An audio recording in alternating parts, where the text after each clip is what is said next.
views. Like, comment, subscribe. The family.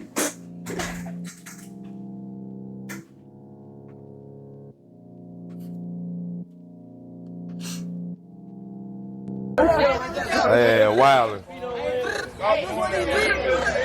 Hey, this is what he did on the camera. Steady playing. Damn. Police say 2 men shot and killed another man last night in the Oakland neighborhood on the south side. Police putting down multiple evidence markers there at the scene near 38th Place and Ellis. I'm getting niggas about we ran 4 deep in the rack. On the way back, I had to catch us a hat. Trap City down till they ass get back. Jaguar was killed as she took part in a funeral procession. It had just left a church in Harvey when someone opened fire at 147th and Sealy in Dixmoor. The Jaguar crashed into a nearby home. When you think about a funeral, Damn, it's often son. a profoundly sad place where grief hangs in the air and emotions run deep. Yet amidst the sorrow, many people strive to push through their pain to celebrate the life of the person they've lost. This duality of mourning and celebration can create a complex atmosphere where laughter and tears coexist as loved ones remember their cherished moments. However, the reality of violence can cast a shadow over these gatherings. The mention of a killing at a funeral is particularly haunting. In the past 24 hours, a woman tragically lost her life just a block away after attending her brother's funeral. This is a stark reminder of how grief can intertwine with the violence and loss. This young business owner had dedicated an Instagram post to her brother we'll later discuss just hours before her untimely demise. Today we dive into her story and explore the circumstances surrounding this tragedy. How this could have happened. Was this retaliation or past conflicts? And we'll examine the details of her brother's life, where he was from, and the recent tension that he may have that escalated into violence, fueled by social media and local rappers. But before we get into this one, I want you guys to remember, I don't give you no angle. I just give you the story. So with that being said, make sure you like, comment, and subscribe. We'll jump right to it. Fam, it's a neighborhood in Chicago that go by the name of Trap City, also known as Unk Gang. You see them calling it Unk Gang, but that's something new. A couple months ago, an up-and-coming rapper from Chicago named Bloodhound Lord Jeff lost his life. His last moments was captured on camera. This incident took place in Trap City. Bloodhound Lord Jeff was attempting to take the life of a man named Rob from Trap City in his own neighborhood. As Rob ran for his life towards the trap house, Bloodhound Lord Jeff can be seen on camera firing shots. But suddenly, Lord Jeff drops to the ground after being shot, and the killer is not on camera. People involved in the culture, both in Chicago and beyond, began calling Trap City Unk Gang. Check out some footage. Nah, peace.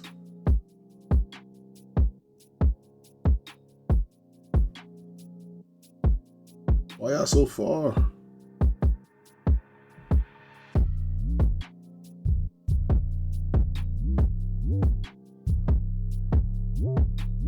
Fam, because of all that we just discussed, that alleged trap house has now become infamous for all the wrong reasons, both in Chicago and beyond. A popular Chicago vlogger who go by the name of On the Couch TV, known for visiting various neighborhoods and documenting hood culture, did the same for Trap City. In front of the house where Bloodhound Lord Jeff lost his life, they made a mockery of the situation on video. Check it out. Hey, on the couch. Come on now. He wanted that. Hey, come on, man. This we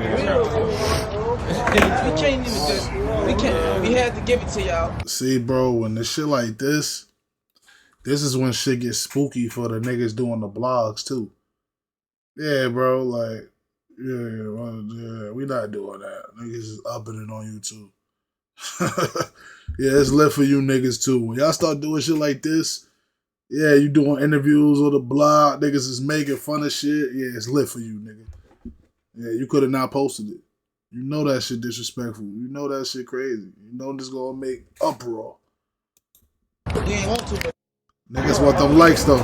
We are real deep right now, man. We upping it on you too, nigga. Fuck that.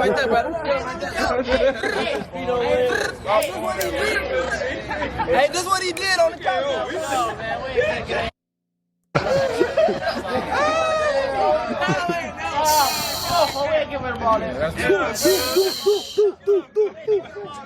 Sheesh.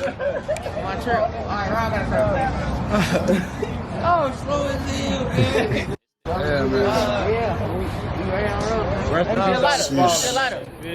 That's how we coming, man. Long live Leo, man. Long live Dusky, man. Long live. One of the men featured in that last video was identified as Chevelle Carter, aka Trap City Carter. Now stay with me, fam. Tragically, a day after that vlog was released, Trap City Carter had lost his life after being gunned down on October 19th. Day after the video release, niggas is spinning immediately. Niggas is spinning immediately. Niggas is not playing about that disrespect, bro. Niggas not playing for that. Niggas dying for the clout.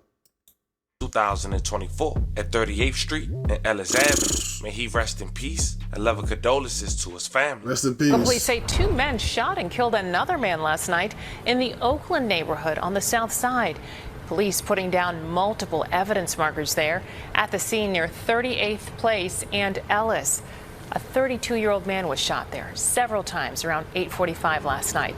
A witness tells police that they saw 2 gunmen get into a white vehicle that drove away. No one has been arrested. No one has been arrested as of yet. But fam, you know, this new generation is chaotic. I'm just a messenger. Bloodhound Lord Jeff right-hand man Q50, who is now an up-and-coming local rapper, immediately went to Instagram to showcase that he allegedly got get back for his friend, claiming that Bloodhound Lord Jeff can now rest in peace. He even released a song with some questionable lyrics. Check out a clip. I'm getting niggas about we ran 4 deep in the rack. On the way back, I had to catch us a hat. Trap City down till they ass get back. I'm talking about cause his ass a pack, he should never lack. I heard his ass call photos to the dome, get called back else you won't make it back home. Caught a nigga in traffic looking down at his phone. Lil Pooh did Z, now Lil Pooh gone, nigga. Lil Pooh did Z, now Lil Pooh gone. But on Saturday, November 2nd, 2024, Trap City Carter's family will host his funeral at a church called St. Mark, located on the 1400 block of Lincoln Avenue in Harvey, Illinois. Shortly after the funeral, Trap City's Carter, 34-year-old sister, who's a business owner, identified as Romisha Turner, was leaving in her white Jaguar truck. This was a hard night for Romisha. That night before, she had gone to Instagram to express her feelings. Quote, "This the most I've ever posted on social media. You know how much I hate this shit. Give OG strength," with a baby emoji, alongside, of course, posting her brother. Tragically, as Romisha got into her vehicle, almost a half block away, she was shot in a drive-by, targeting those attending the funeral. As of now, it's unclear who the intended target was, but it's heartbreaking to say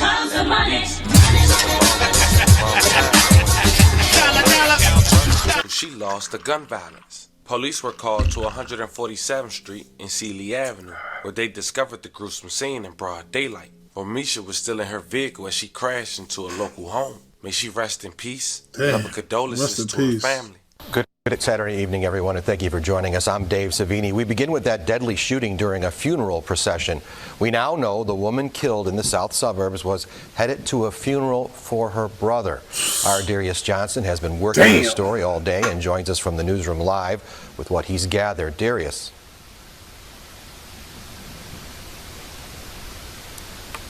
Dave, good evening. The victim is 34-year-old Romisha Turner. Her brother was being laid to rest when she was killed. Now this family is dealing with 2 losses in a span of 2 weeks.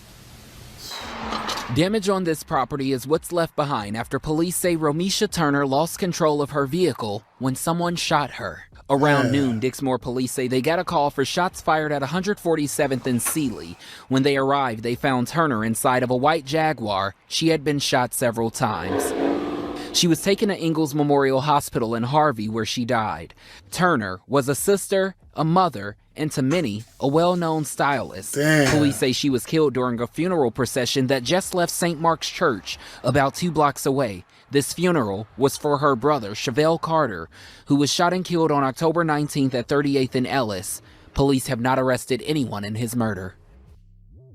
Now, we've heard from some that say this shooting was possibly in retaliation. We know at this time Chicago police, or Dixmoor police rather, are still searching for the person who fired those shots, killing Romisha. Reporting in the newsroom tonight, I'm Darius Johnson. Dave, back to you in studio. Darius. It's a very unfortunate situation, fam. I'm sending 11 prayers to these people, parents, their families, and anyone close to them. I know people like me who grew up or seen and been around this type of thing for a period of time and grew accustomed to it. But that don't mean it's right. No one should have to lose their life while grieving another person who was lost to gun violence. That's what it is when you come to war. There's no rules. Send 11 prayers to everyone who was affected as we wrap this video up about the story we just discussed. But fam, this was the story of a Chicago woman who was gunned down while attending her brother's funeral. Let me know how you guys feel about this one in the comments. Don't forget to like and That's the nigga that killed Bloodhound Lil Jeff, right? Catch you guys. That's the nigga that killed Bloodhound, right? That's why they call him Unk Gang, because them niggas old. Unk Gang. Oh, well done.